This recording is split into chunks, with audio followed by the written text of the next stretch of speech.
The only podcast coming through your beat stereo. It's Cherie's World, so let's go around like a merry-go. Plug your phone in, make sure it got a full battery. Download it Wednesday, listen to it Saturday. She cover all topics, whatever you after. She got ball players, authors, doctors, actors, rappers, singers, entrepreneurs, divas, leaders. Androids or Apple, turn up your speakers. Trying to shoot my shot like the vaccine. Whether it's Cherie or Maxine, whether the podcast or acting, she that queen. PYT, you know what that mean. Saw you on TV and touch the screen. Touch on you, I plead Lucy's got a crush on you. It'll mean the world to get a blush from you. Teaspoon to me, leave you sleep like Robitussin do. What's up, y'all, and welcome to Cherie's World Podcast. I am Cherie Johnson.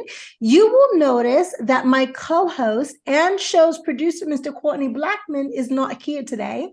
And that is simply because he is going back to school to further his education. And it is finals week. So root my boy on, send out that good juju while he get them good grades. But I am here with my homeboy who you have met here before. His name is Mr. Michael Sterling. Since the last time you saw him, Michael Sterling has become the king of Tubi. What's up, king of Tubi? Hey man, I like that. That sounds pretty cool. The king of Tubi. You know, we about to call something with this. I mean, you are the king of Tubi. You got Behind the Polls, you got Harvey, you got He's for the Streets, which we're here to talk about today. You got Pax and a couple others we ain't even going to talk about yet, and some more coming. Some more coming. And some more coming. Your film is like number one, is the first thing you see when you go on Tubi. Congratulations. Man, thank you so much, man. It wasn't just me. It was the team. It was a team effort. So, yeah. And you have put together one hell of a team.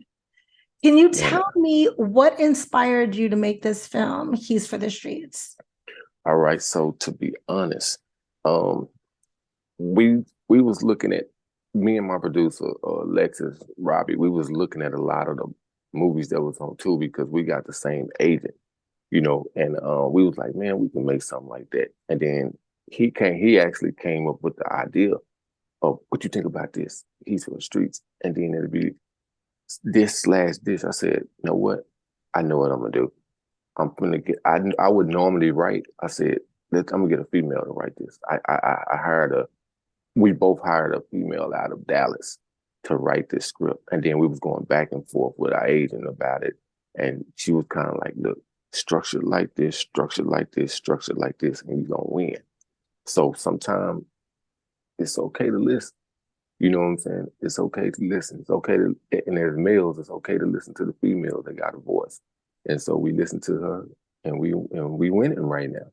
So give us a short synopsis about what He's for the Streets is about. I'm gonna make it short, but I don't want to give away. Yeah, don't give too much away. So it's about a guy, a club owner, and he kind of gets in over his head trying to, you know, date different women, trying to be a player, but then he date the wrong one. And that's the most I can get, because that is a broad situation. A lot can happen when you date the wrong person. You know what? As I'm watching He's for the Streets, of course, I know a he that's for the streets. I know a few he's that's for the streets. And I was like, this is really a scenario that can happen to anyone at any time. And is it really? I think every player out there, anybody who think they got a little pimp juice in their blood, they need to watch this, because it's real, and it get real. Especially in these hard times right now. So you most definitely want to watch it. My actor did a wonderful job. The actual main actor, Justin, I handpicked him. That was my question. I wanted to know how you selected the cast for the movie and what qualifications were you looking for? So I did have a casting director, Bella, but some of the people were hand selected. Like Justin, I knew he was the one. And Justin was like, hey, this other girl I know, Raven, I'm telling you should give her a look. I said, you know what? He really know his character. He might be really throwing me an alley hoop with this one. And then we did a casting with her, and I said, okay. So it was kind of runners up with her. But then Jessica Caesar, when she came in, she smashed it because she had this certain type look to her that was totally different from what everybody came in. I'm not knocking some of the girls that came in, but they all had this certain look with long hair and all this. I was like, that's cool, but she had this certain look to her. And then when she delivered them lines, I said, that's her. And Jessica's the one that we're not going to get to meet today, right? She's actually on set, yeah. Wow, she did a tremendous job. Nice. I remember that was one of the things that I wanted to tell her. I remember after her audition, you called me. Right. And you were like, we found her. Can you tell me what it is when you're watching auditions or you're meeting these actors that makes you be like, oh, that's it right there? So it's really them feeling the character and everything just matching up from how they delivering the lines to just their appearance, and they just doing that on the spot. So once you put them in the game and start coaching them and getting them how you want them, they just smash it. And like I say, when she came through, it was actually two people. When she came through, I shut the rest of the auditions. I said, bro, there's no use in wasting these other people's time. That's how she killed it. And then there was another guy, Mr. Harrington. It was people that came before him. And he came. I happened to just be standing outside I'm just taking a water break outside of the casting office. And he was walking up. I said, that must be him. He had a linen suit on and everything. He came in. He came in. He walked right past me. I said, how you doing? What you here for? I'm here for Mr. Harrington. I'm going to get the part. And I just need y'all to And that's what he said? Yeah. And he said, I just need y'all to give me my shooting date and time, and I'll let y'all know if I do it or not. And Justin was right there. We all looked. He did it. Nailed it. Right there. He just nailed it. I said, okay, that's our guy. That is hilarious. So he came in fully. So you like confident, slightly cocky, that didn't turn you off at all. Man, he came in. He knew that's what I want. I want somebody to know the part. They know the role. They know it. And he came in. He knew it, and he knew he was going to get it. Like he came in like, dude, I got that. And it was like, man, I got your back. You know what I'm saying? Yeah. So I am a Michael Sterling fan. I have been watching your films, critiquing your films, been there from day one, right? I saw so much growth. I definitely, this is the most pleasing of the eye. It is shot beautifully. The colors are brilliant. What do you feel that you did different when you directed this one than with the others? What I did different from the other ones was I took time to really, get the business straight. I really took time with the casting. We strategically put this thing together. I took a little more time with it too. Like your cinematographer did an amazing job. Right. What did you shoot on? Did you study your camera shots? Like what's different? So we didn't really have time to really study the camera shots, but he actually knew his camera. So that made things a lot better. Reason why we didn't really get time to really study the camera shots because we didn't get a chance to do a lot of walkthroughs because some of the locations had changed multiple times. So we didn't get a chance to do that. But the cinematographer, the DP did a real decent job. And so that's my thing. Every time I do a film, I want to just keep getting better and better and better and better and better. And not talking about the people from the last films because I feel like they did a good job. But then, you just want to keep growing. Well, I see that you said the cinematographer knew his camera, right? Yeah, so are you finding that a lot of new, young, independent filmmakers are just buying these cameras and going out and shooting without really getting completely familiar with them? Yeah, I would say 90% of them. And I mean, nothing is wrong with it. It is something. But you do. Well, the reason why I say nothing is wrong with it because anytime when you first get something, you still got to learn. The thing is to try to master it. So I wouldn't advise someone who just bought a camera to just jump out there and take on a project this size like that until you're ready, until you know your camera. You get what I'm saying? So Right. take your time, learn your craft, study your craft, and really feel it. I mean, you ain't gotta take every job. So let's just go to Justin, my main character. He took his time to understand and study that character. Every time I seen Justin, he always had something to say about different lines, different parts. Hey man, do you mind if I change this? If I change that? Because you know it flowed in. He'll do it. I'm like, that's what I'm glad. That's why you got that script. That script is not supposed to be looking pretty. That script's supposed to be your workbook. And he was marking it up, doing little stuff, but it made sense. He wasn't just doing it, it made sense. So he took his time to try to master his craft, which I like that because when everybody do that, it's gonna come out good. I love the fact that you just said you don't have to take every job You because don't you have know to take every job. me, like You do not as, take every job. I didn't have some stuff for you now. as much as I love to work, as much as I want to work, it's not just you. Like my agent, 2 times this week, I was like, I hope that you're not upset with me and you don't stop reaching out for me, but this is not for me. Like Yeah. some things are just not for me. So what is for you? Like I know jobs come to you too, and you don't take every job. Oh no. So how do you decide what you're gonna do and what you're not gonna do? It's like a feeling. You know what I'm saying? You gotta feel it. It's almost like let's just say a rap.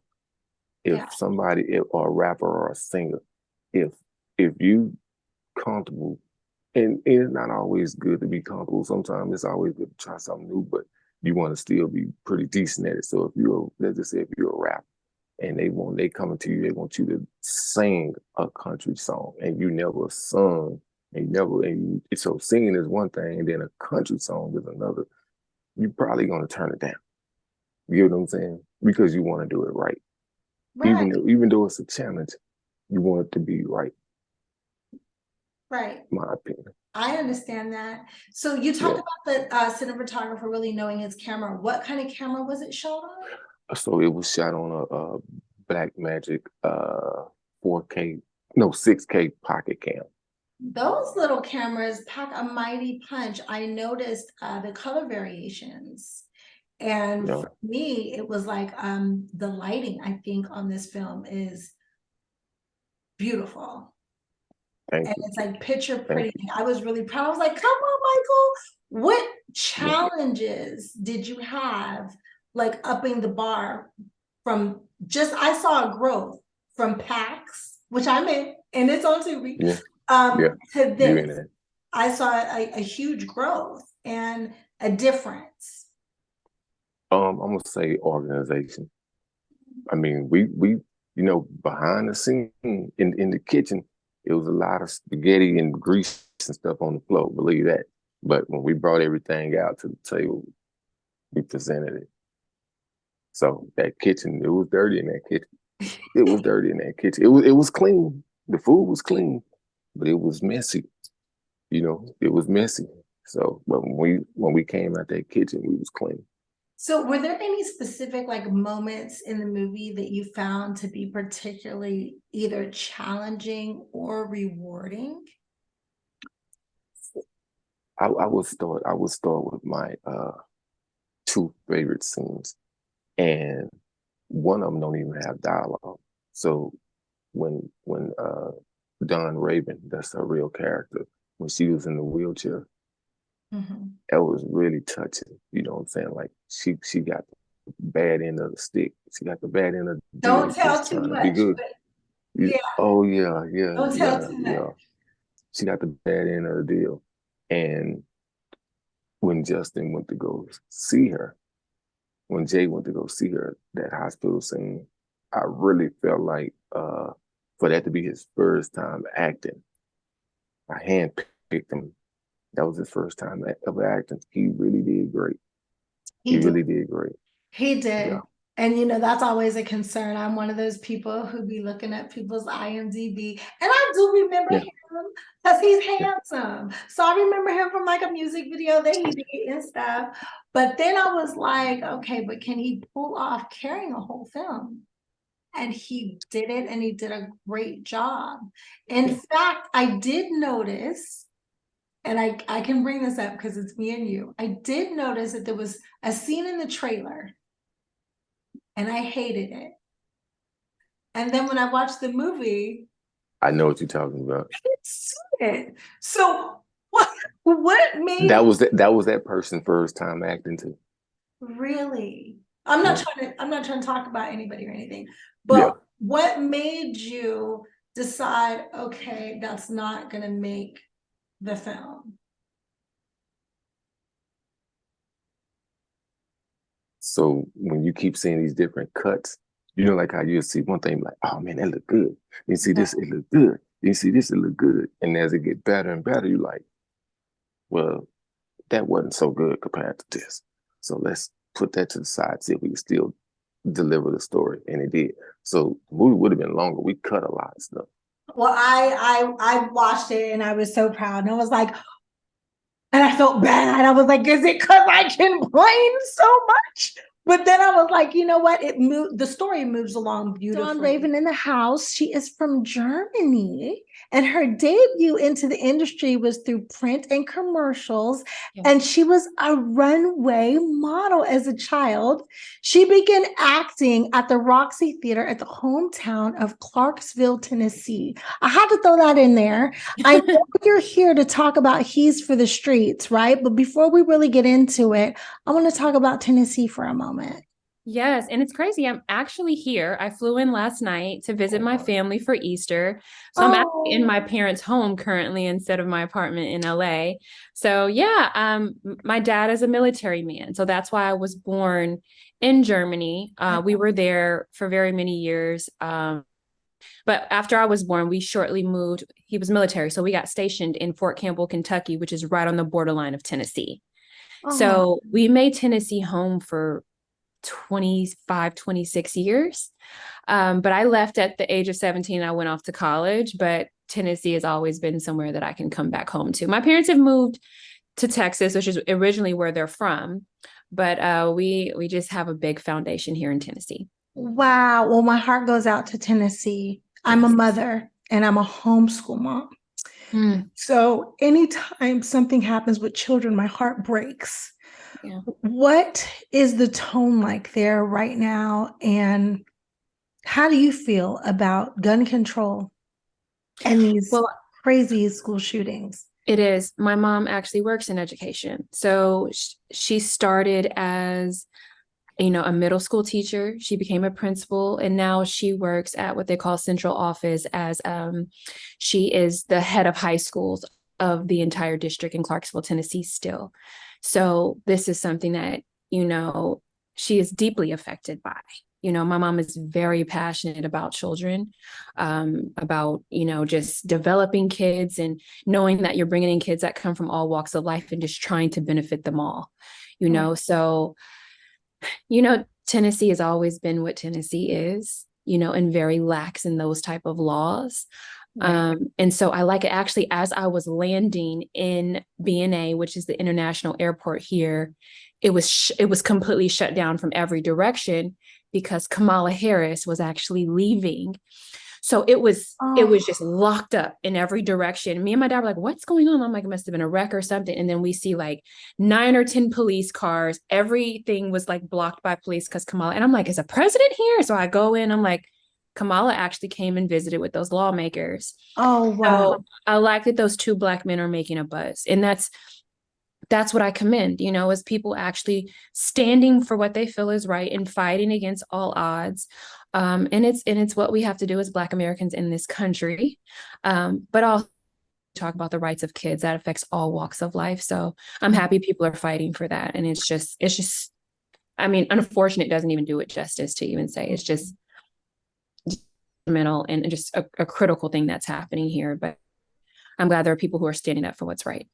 Absolutely. Thank you so much. I hate to start the interview with such a heavy tone, but as I was researching you, I was like, oh my God, she's a Tennessee girl. This touches home. Yeah, And I think it's something that Cherie's World Podcast is all about humanizing, right? And humanizing the celebrity and how things that happen in this world affect us so much. So thank you for sharing and being open and heartfelt. Thank you for asking the question. Absolutely. So, military, has the military upbringing given you any training to prepare you for entertainment?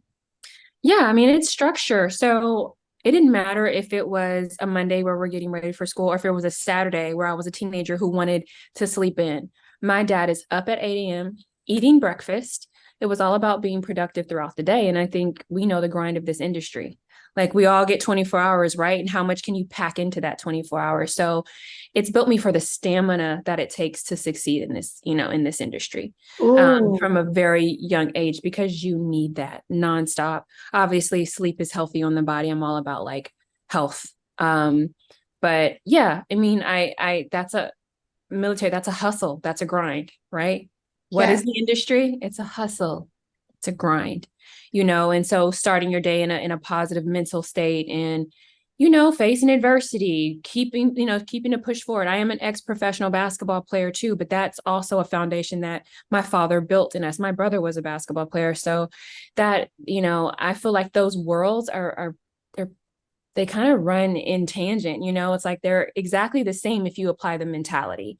So yes, absolutely. I'm up at 6 a.m. Even now, when Michael hit me, he was like, "Hey, it's going to be 10 a.m." Well, that's 8 a.m. in LA, and I'm already up. I have a 5:30 a.m. prayer group that I start with. So, but I think that starts with my dad. He's like, "Get your day started, put something in your body, and let's get rocking." And that always included a workout. But yeah, so just it helped me with the stamina that it takes to actually succeed and push forward in this industry for sure. I love that you say that because a lot of new actors think this is a 9 to 5 and it's not.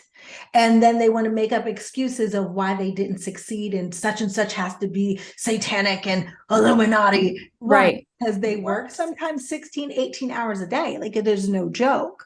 Mm-hmm. What would you tell the actor or entertainer who is thinking about dabbling in the job, but doesn't quite have that much stamina?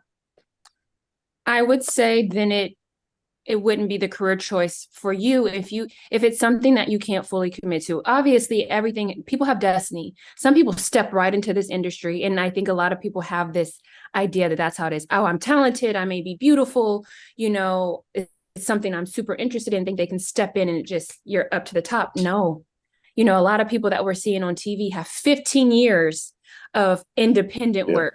15 years of networking before you even hit that first network credit. It takes that. And like it's 90% no for the 10% yeses. So if you can't sustain through that, if you're not somebody who has that ability to persevere, to push through, and think it's something that it's easy and it's glamorous, it's not.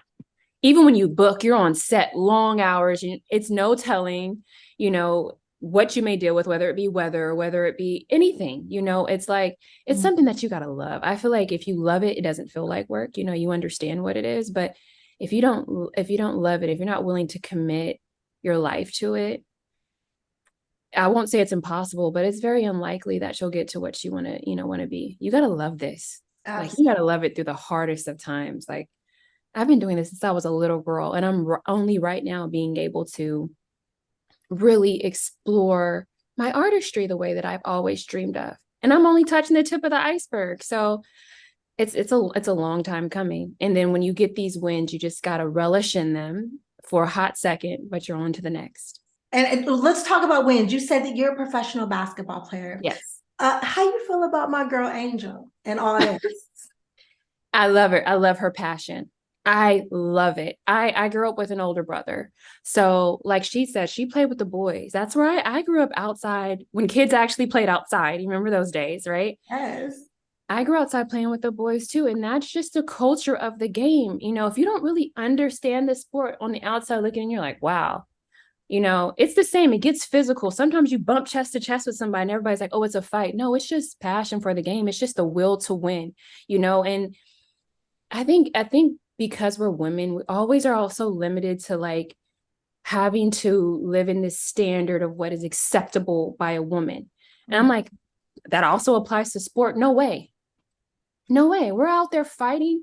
Injury comes with that. So you put your body on the line. It's like military. It's like a war. You go out there for war. So that stuff is an outer body experience. You're not purposely out there just no, you're passionate about what you got going on. You're passionate about a big win. To win a national tournament. That is not easy. That is not easy. That's like winning an NBA finals. They'll tell you like you get there and you lose that one game. Like you never know if you'll get there again. And so many people don't. I played collegiate basketball. Did I ever like fight for a national championship? No, I never got to the Final Four. I never got to. So what she did is like a 1%, honestly, for as many girls that play basketball. So it's passion. And you know how they do us. They make it seem like we're just aggressive. No, that's a passionate woman. And that's how she expressed herself. Get over it.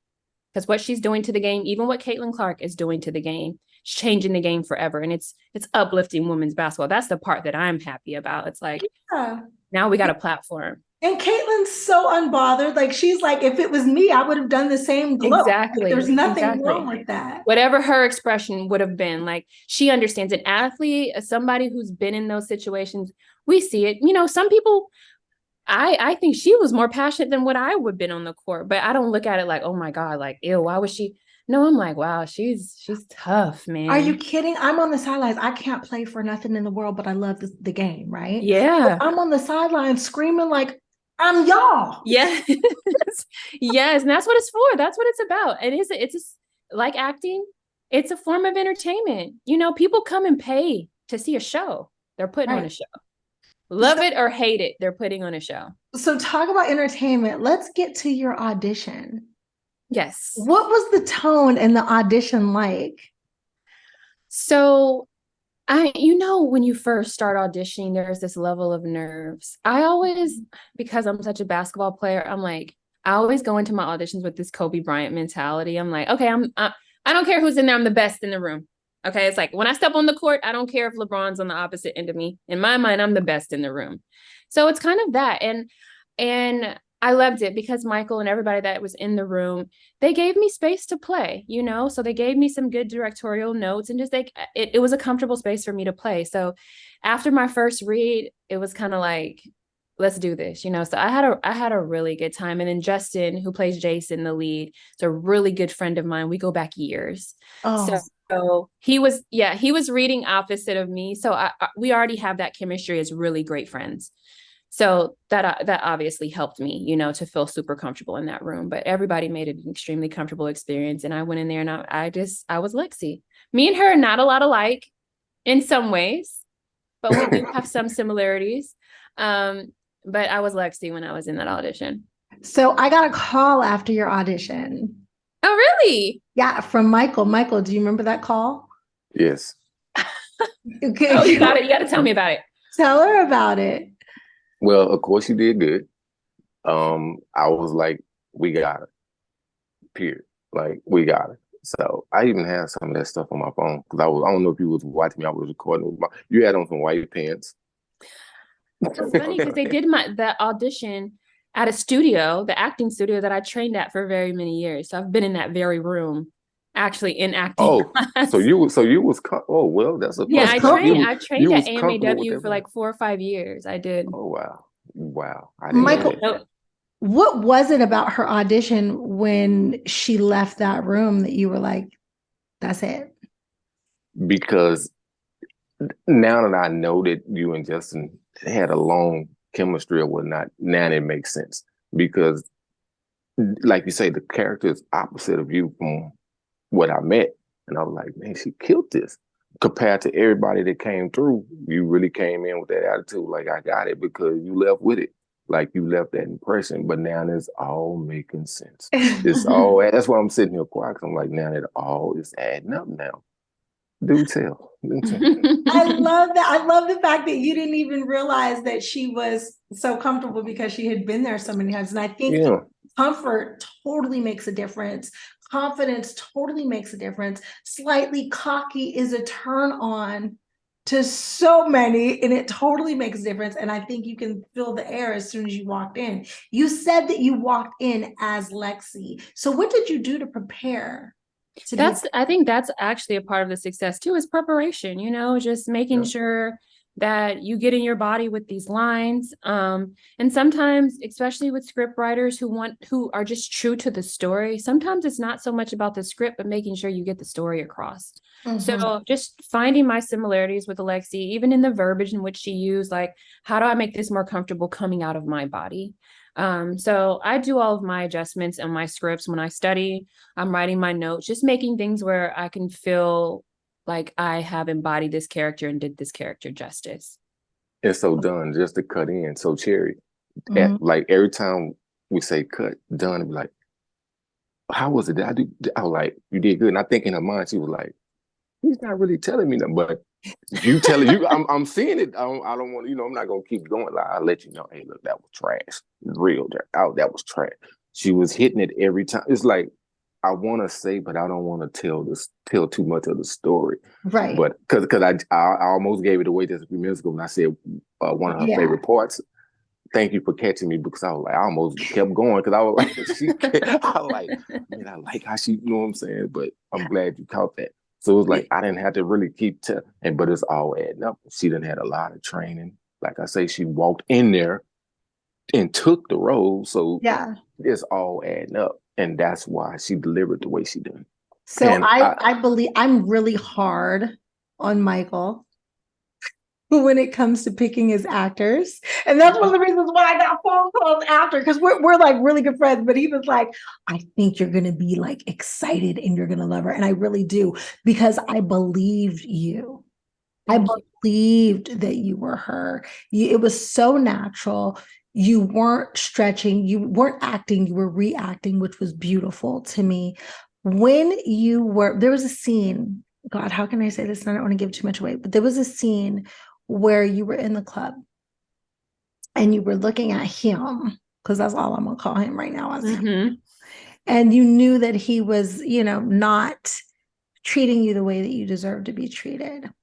The look in your eye was so genuinely hurt.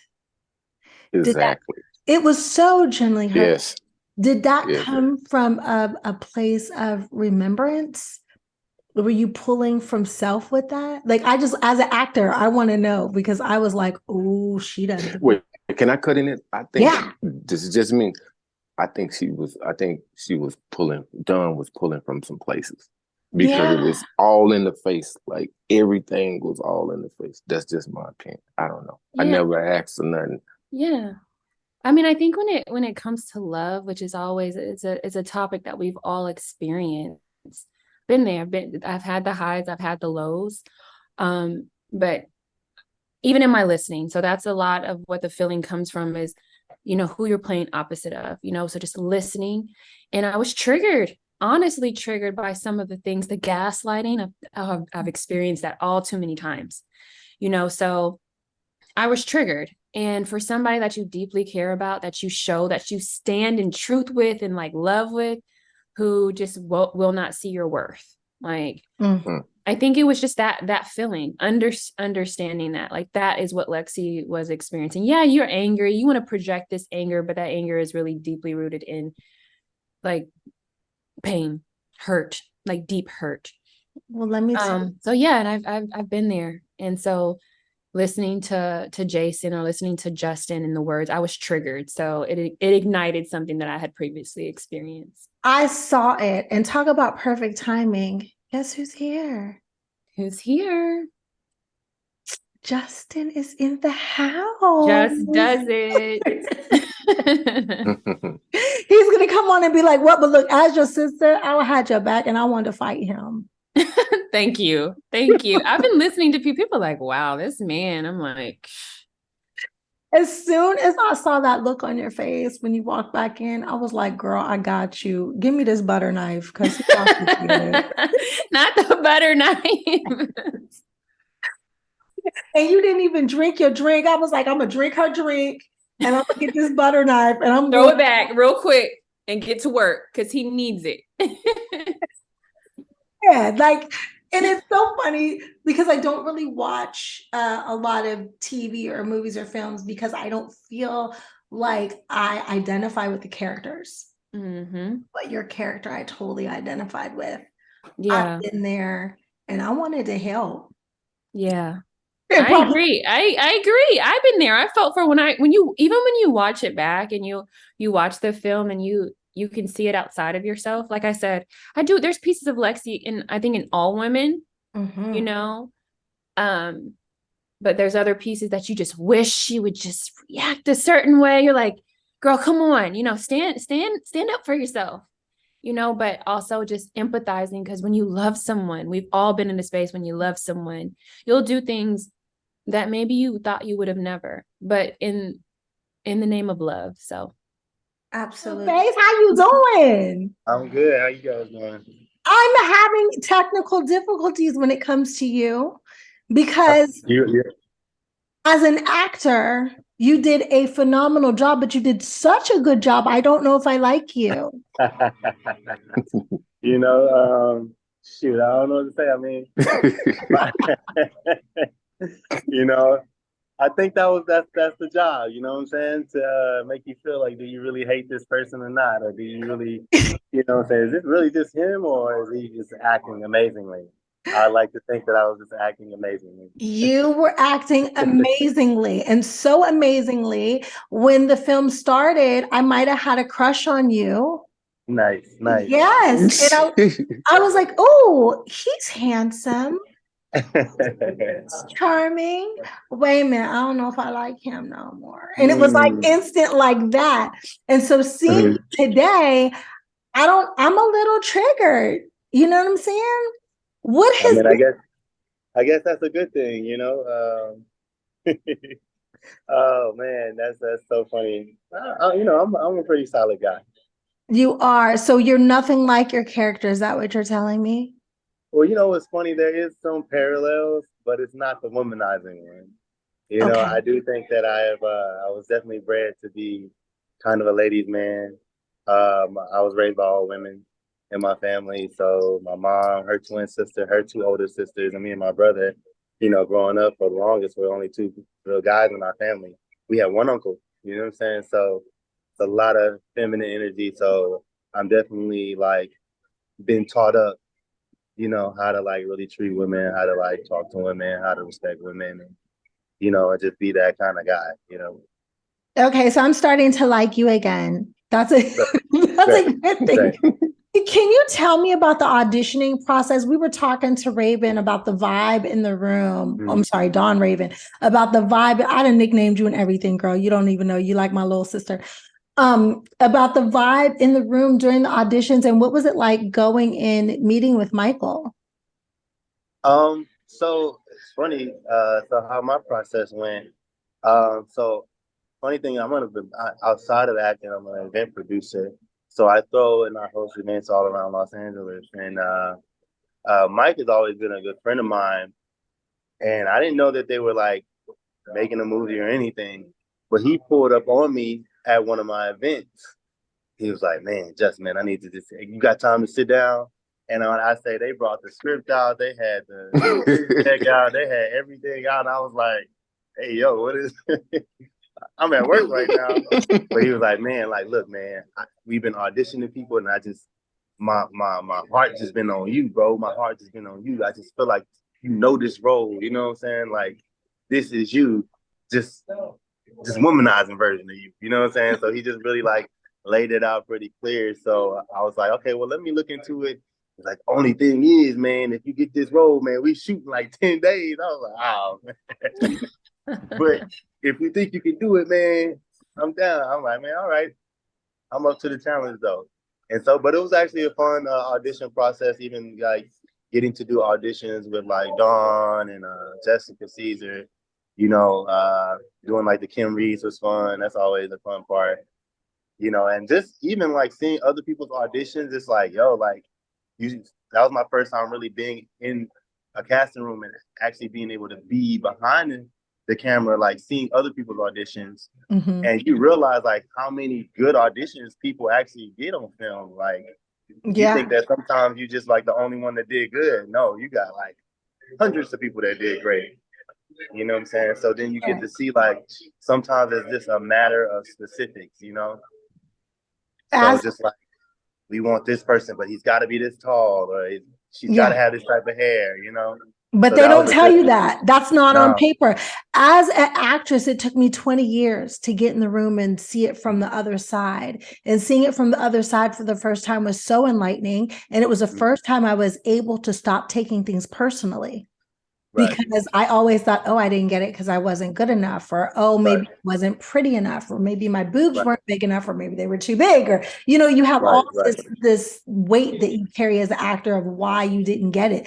Sitting on the Right. other side, did you get to learn a lot? And what are like 3 key things that you really learned by watching other people?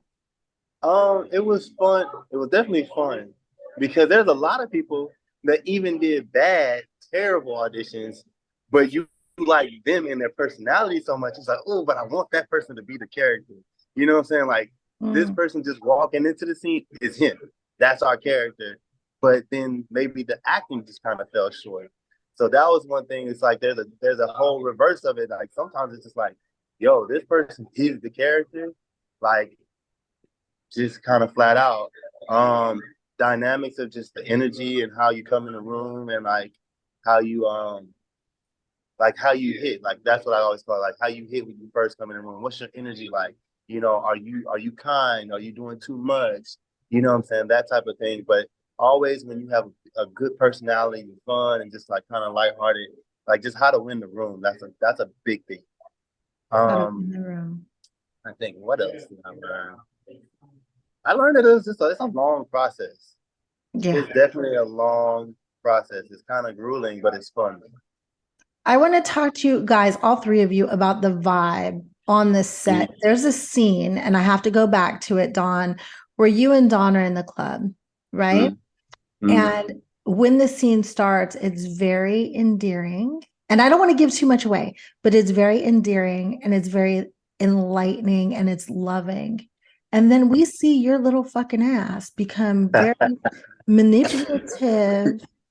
And you see, I'm passionate about this because I watched you change into someone behind her back that we never, and I'm saying we because that's like my sister while I'm watching this, we never thought that you could be. Where the hell did he come from? Because I didn't see him coming. I had to channel my inner dirtbag, my inner college days. Don't get me twisted. You know what I'm saying? I done definitely been a ladies' man for sure at some point in my life. But honestly, I think that it's one thing that I wanted to really bring to the table, that if I am going to be this type of guy, I still want people to understand that I do truly care about Lexi. Like I think that dynamic was like seen throughout. Like it was very genuine. I wanted to be genuine every time we were on set together, but I just have this vice of other women that is just like almost like a night and day thing that will just come on when I see something I want. And I think a lot of people right now are a victim of that. You know what I'm saying? So many options. I think that's a big thing in dating these days. It's like everybody's got too many options. Everybody's looking for the next best thing. Nobody can just settle down and just, well, this guy's got more money, or this guy's taller, or this person this or that. You know what I'm saying? Or this girl's got bigger boobs, nicer ass, or she's got more Instagram followers. It gets really ridiculous these days.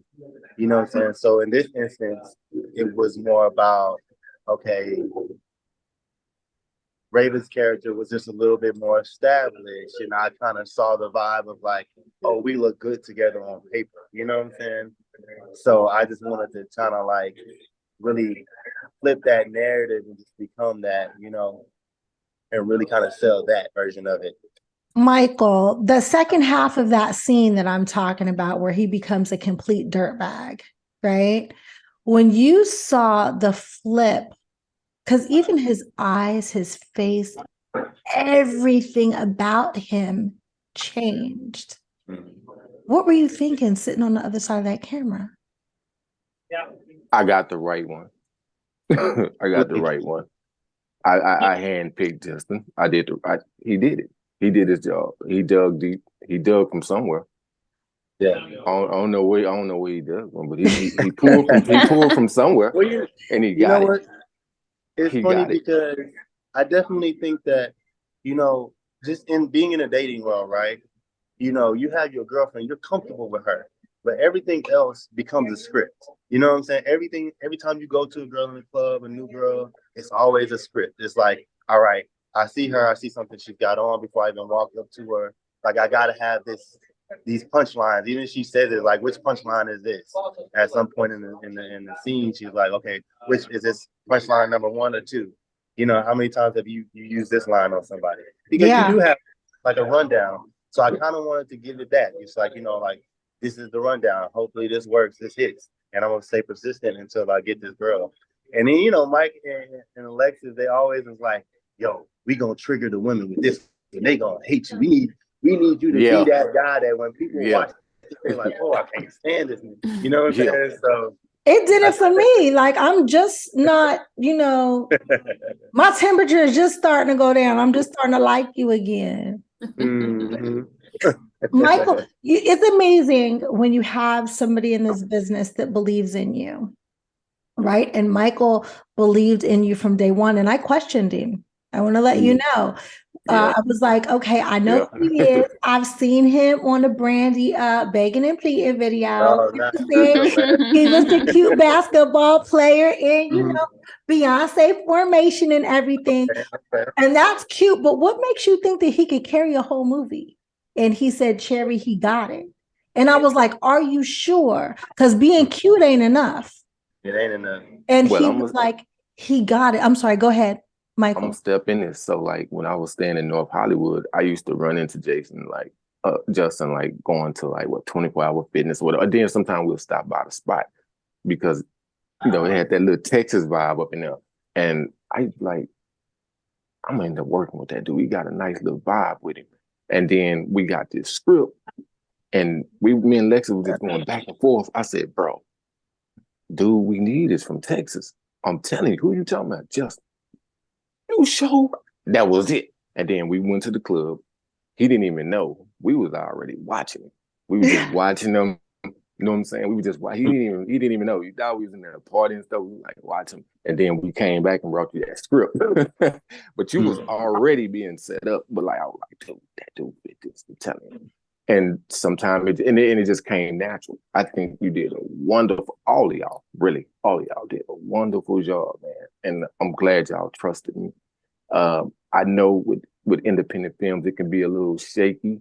I don't know if y'all thought it was going to come out to look kind of like it did or not, but y'all been getting some good reviews. I don't really just talk about it a lot, but y'all been getting some really good reviews on the acting and everything. So Michael, I went yesterday, I did a deep dive into seeing reviews and stuff because Justin was like, I want to know what people have been saying. So I'm really good with the social media trying to find stuff, right? So I saw a girl, she did a YouTube critique of it. She kind of spoke about it, and Facebook has those new Tubi movie where they have those groups that people talk about current movies, and I've literally seen nothing but positive feedback and people really enjoying the movie. And like I was telling Justin, I've had friends I haven't seen in years that are writing me oh, I see you on Tubi. Oh, I'm watching it. So it's been cool. Man, appreciate that, man. That's good. Y'all getting that love. And I hope y'all just continue to just keep going up. Keep going up. Yeah. No, for sure, man. That's the same thing over here. Just random people just sending me photos of watching you right now. Mm-hmm. And just that dynamic. It's crazy, you know what I'm saying? Sometimes you worry, are people going to support me like that? I know people are so used to seeing me in the party world, but it's are they going to really I feel like people were looking at it just to see if he can even act. You know what I'm saying? And you did. You killed it. You made me totally proud. I'm a believer. I told Michael, thank you for not second guessing your gut because I tried to make him. And he truly believed in you. And when I watched, I got to see why. And I appreciate that, man. I think that a lot of times, you know, for me, in any industry that I've been in, whether it was music and, you know, fashion and art, and then like coming into acting, you know, I spent like, I didn't take those days lightly doing like the Brandy video or the LMA ones or the J-Lo or any of that. I was like, well, I guess if this is God kind of telling me to get into this industry, I should take this seriously, because it was not a my call thing. It was like something that was kind of given to me. So I was like, all right, God, if this is where we're going, I'm gonna take it seriously. So I started taking classes before I was ever even auditioning. I just wanted to learn the craft. You know what I'm saying? So, you know, my first class was Dustin Felder, you know, God rest his soul. He was my first acting coach, you know what I'm saying? So from that point on, I would just, even at the point where I was like, I can't even afford acting classes no more. I was auditing every class I was going. Then I found like acting troops to be a part of, and then just started hanging with a lot of homies that were doing skits and just independent projects, and just kind of went from there. But I definitely was like, I'm gonna learn this craft first, because I don't want to just be a pretty face, you know what I'm saying? Like, because I'm a big critic. I love film. I love television. I love watching shows.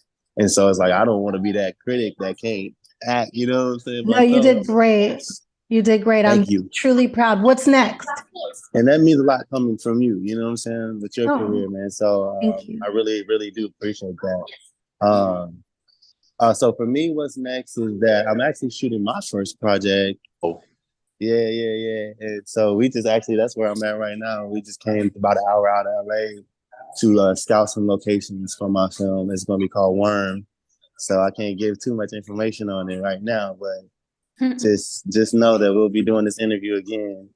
You know, I love it. I'm really excited about it. It's going to be an amazing project that the world didn't even know they needed. Congratulations. Is this a full feature? So we're shooting it as a short for a pilot pitch, but we already got people that are very interested in it just based on what the story is about. So congratulations. I think that, you know, being on set, like even just like with Michael and them trusting me, making me a producer on the project, like it would just like open my eyes to like, you know what, I can really do this, you know, and because I've always had film ideas. I've always been a creative. I went to school for art. I'm a painter. I'm a drawer. You know, I draw. And so I've always had things and like visions in my head. I write children's stories, you know what I'm saying? Adventure stories and sci-fi. So I've always like, I'm like a kid at heart, you know what I'm saying? So I was like, man, but you know how that is when you're like, oh, well, I didn't go to school for this. I didn't go to like, I don't know if I'm stepping on other people's toes, just trying to get into this industry. And I think just being a part of this film and watching Michael do it and watching other friends, Don do it, you know, come from playing in the WNBA to like killing it right now in film. Like, I'm like, okay, God, you're telling me like I can do this. You know what I'm saying? There's been so many affirmations that trust you, trust myself, trust my judgment, trust my skill set, trust my creativity. And that's now what I'm doing. And I have a whole team behind me that's like, yo, we trust your vision, bro. We gonna get this thing done. You know, so I'm so excited about that. Well, I'm a fan and I can't wait to watch it. I'm gonna say fun fact Cherie I was actually trying to get Cherie to play what is her name? Raven. But she was a little we was ready to go, put it like that. So I was working on something else. Yeah, we'll get another one in there. Yeah, it could have went another way. So but you know what? It's like as an actor, right? You see something that could have been yours, but that was never mine. Yeah. It was not mine. Like it didn't. Yeah. Not that I didn't want the job, because that's one that I did want, but it was hers. That was not my job. And she was so good. Like I'm watching it, right? And I'm like, oh, I wouldn't have did that. Oh, I wouldn't have did that. It's like Baby Boy, right? I auditioned for Baby Boy and I thought I really wanted the part. And my heart was really hurt when I didn't get it. But then I saw it. I wasn't sucking my thumb like Taraji. That wasn't my job. I wasn't Jody, that's not me. So that was not my job. When I saw Taraji, I was like, oh, baby, that's your job. And so when I watched this, I'm like, oh, that wasn't my job. So everybody gets what they're supposed to have for 100%. A reason. Dawn, what's next for you? So this has been a big year for me. So I booked on Tyler Perry's 688, which is a great story about the 6,888th Battalion. I passed on the audition. Really? That's that one you were telling me about. Wow. It just wasn't for me. It just wasn't. A year ago, 8 months went ago? into post on that. Wow. It was not that it wasn't good, nothing, but it just wasn't for me. Yeah. Congratulations, because that's a big one. Yes. So that's coming out later this year. A show on All Black about Lynn Toller's life, the judge, Lynn Toller. She's doing a story about her life. That's coming out. And then right now I'm shooting on BET's Black Hamptons, which was the fans wanted that back. They actually canceled that show after 4 episodes, but they just vie for it to come back. So we've started shooting season 2. Congratulations. Well, look, I'm a fan. Work. So I'm gonna be watching you. Please, that would be great. That's amazing to hear. Yes, and I would love to have you guys all back. Michael, before I let you go, like I'm all up in your business, so I'll be knowing, but tell the people what you got coming next, King of Tubi. Oh, man.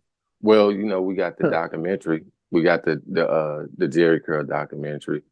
It get deeper than that, you know what I'm saying? But that's the main thing. Then, of course, for him, starring you. Me? Yeah, that's right. He gave me a job, guys. You forgot. Congrats. Yeah, you forgot. I got a couple things.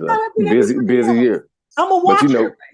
But you know me, I'm a fan of y'all. I like to kind of sit back and watch. So I'm waiting to see all those projects. So I know what I got going. I'm ready to see y'all stuff. That's what I like doing. I like watching y'all. He is. I've never met someone who really champions their friends and champions the people that he loves, like Michael. To the point where, like, when people do stuff, Michael is inboxing me. Did you watch such and such? I don't watch nothing, Michael. Michael's like, but you gotta watch this one. Post this real quick. And I'm like, okay. I've had a couple castings reach out to me because of Michael. So they're like, oh, we heard about you from Michael. We'd love to bring you in for these things. And Michael's like, hey, I got somebody reaching out. So yeah, I love that. We know anybody that champions behind you in this industry is somebody that you like to stick next to, because that is for sure. Hard. For sure. And he does. I want you guys to know that I knew about you before I watched the film. It's nothing but love. And he talks about the people that he believes in those rooms when most people don't speak up. He's one of the people that I know that is always like, hey, I got this person. Hey, what about this person? I work with this person. And just his spirit is amazing. So I can't wait to watch you guys all grow and continue working. I'm a huge fan. And I'm sorry, Justin, I'd be nice to you now. Nice, you know what I'm saying? Be nice to me, you know what I'm saying? I didn't do it. But I did have a question for you. Like, I kind of like, I heard you say, like, when you do particular auditions, like, something's not for you. How do you know when something's not for you? So we all have goals, right? And we all have things that we want to say. And for me at this point in my career, it's going to be really hard for anything that I do to ever trump Punky Brewster or Family Matters. So I'm not looking for anything to trump those roles, but what I am particularly looking for is something that's different, something that I've never done, and something that's not going to hold Black women behind as a whole, something that is going to move us forward as people, and something that's meaningful. Like, I don't want that job where they're just going to be like, oh yeah, she was a did that, but it's not anything that anybody's going to remember. I know that sounds crazy, but it's kind of like, let somebody else have that job who really wants to work and give me something that whether the audience remembers it or not, it's for them, but it's not, my journey is not about them. My journey is about me. So it has to be a character that I'm like, ooh, I could bring something to that, something that I will remember for the rest of my journeys. And if it's not something that I'm going to remember for the rest of my journeys, it's to be somebody else's job. Yeah. It's good. I love that. I love that. Yeah. I can't wait to get to that place. Sometimes you're in a space where you just like, okay, I just want to put myself out there. I want to build, obviously, without selling yourself short and accepting anything. Right. But, roles that, you just want to show that you have the chops to be able to create these characters, right? In this space. And sometimes we just need a job. And that's okay too. Yeah. But there's something like, I'm not going to get naked. I got naked for Michael. But that was a trust thing. Look at Michael like, wait a minute, how that? I'm talking about the movie Behind the Pole. That didn't come out right because I just be saying the movie Behind the Pole. Like, hey, it like that. So I don't do topless or nudity, right? It's just something that I don't do. I have a daughter and I don't want her to do it. So I'm not going to do it unless it changes, her kids' future. Then mommy might get naked. Somebody better hurry up because these titties ain't sitting the way they used to. But I got naked for Michael. And Michael promised me, he was like, you're not comfortable with nipple.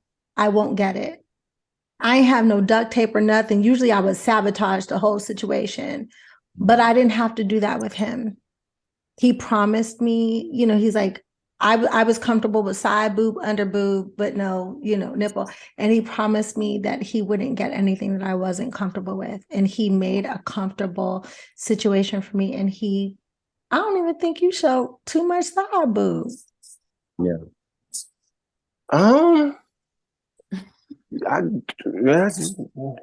Okay, well, maybe he did, but whatever he showed, it worked.